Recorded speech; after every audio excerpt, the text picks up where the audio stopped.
We'll move ahead to Section 2, and this is where we get a lot of change and a lot to talk about because teams have left, teams have been added. And let's just show you for everyone's, again, education here. This is what Section 2 looks like now. Conestoga Valley is in there. Exeter and Governor Mifflin come from Berks and join the party.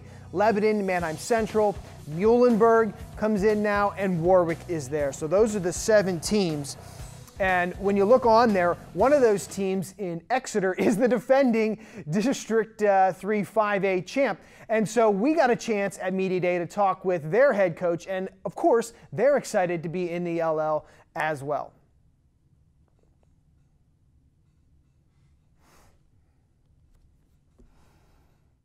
We're very excited for the opportunity, for sure. I just think this is great for all 3 counties. You know, it's just going to bring some new rivalries out, some new locations, you know, some new competition, and we're all about competition. So, you know, we're definitely excited for the opportunity to play in this league. And the way we always approach it is 1 week at a time, you know what I mean? So we'll cross each bridge when we come to it, but there's definitely some stout competition in this conference. We're not oblivious to that, and as I said, you just got to take it 1 week at a time, you know, and then we'll see where the chips fall at the end.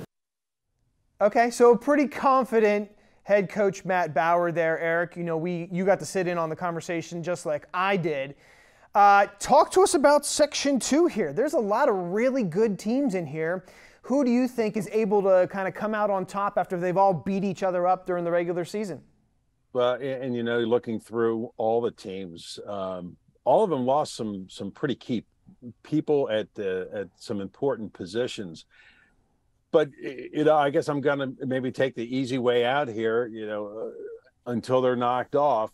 I think Exeter, you know, even though that they have another quarterback, and they talked about Schaffler being a quarterback, and this is one of the top receivers. And, of course, he's going to be going to Penn State, but he's thinking about possibly sliding into that quarterback spot, which we won't know until week 1. But, you know, they've got, and I think really in this section, more so than anything else, it's going to be the line play, you know, that I think is going to be the determining factor. Because if you've got some younger players coming up in skill positions, but you've got a solid offense and defensive line, that can win out. Because if the line of scrimmage can be controlled and the leading force, everything else will follow. And I think right now, with some of the big guys, and I mean big guys coming back at Exeter, I think they've got to be right now maybe the front runner, although go from 1 to 2 to 3, there is not much of a gap there between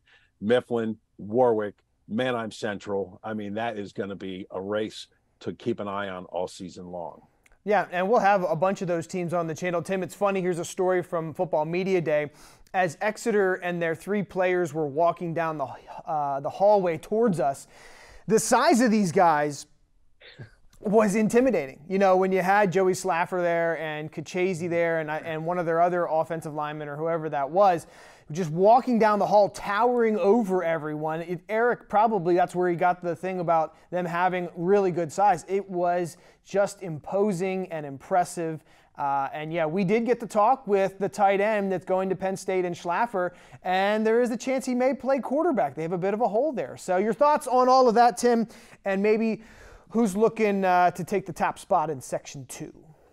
Well, if you're going to have a tight end play quarterback, I would think that he's mostly going to be running the football, at least him or the offense is going to be there. So it's going to be a grounded out type of thing. But as Eric said, it's going to be the line. I remember Exeter from last year, how big those kids were. But the top 4 dogs, Warwick, Manheim Central, Governor Mifflin, what I'm going to be looking at is really injuries during the year, because these are a bunch of big kids, as you said, that are just going to be playing hard every time, every down. And you just wonder, the team that can sustain the least amount of injuries, I think, is going to come out on top. Coach Bauer sort of had a chip on his shoulder, and it's sort of I think you have to have that if you're coming from the Berks County League. He is looking forward to playing all these teams. And look, who doesn't want to play Manheim Central and Warwick every year? Because that's a good test for your team. And I like what Coach Dom said too.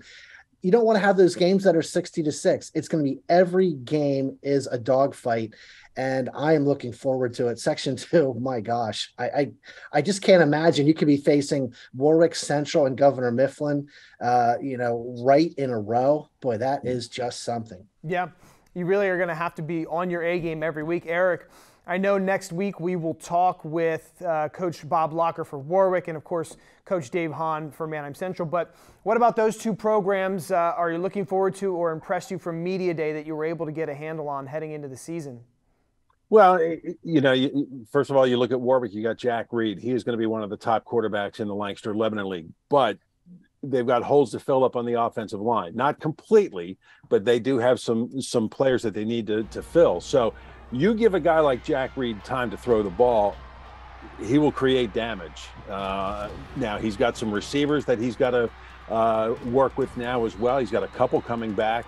So I think the first couple of weeks is going to be key for all these teams, because let's face it, you get one scrimmage, that's this Saturday, and then all of a sudden you're launched into week 1 of the high school football season. So it's going to be who can really start clicking as early as possible, because the sooner you can do that and get your offense in gear and get the defense aligned correctly, I think it's going to be a huge advantage once you get into the heart of the season. All right, well, let's keep on rolling here. Let's keep the fun going as we change sections. So that was a wrap up on section 2.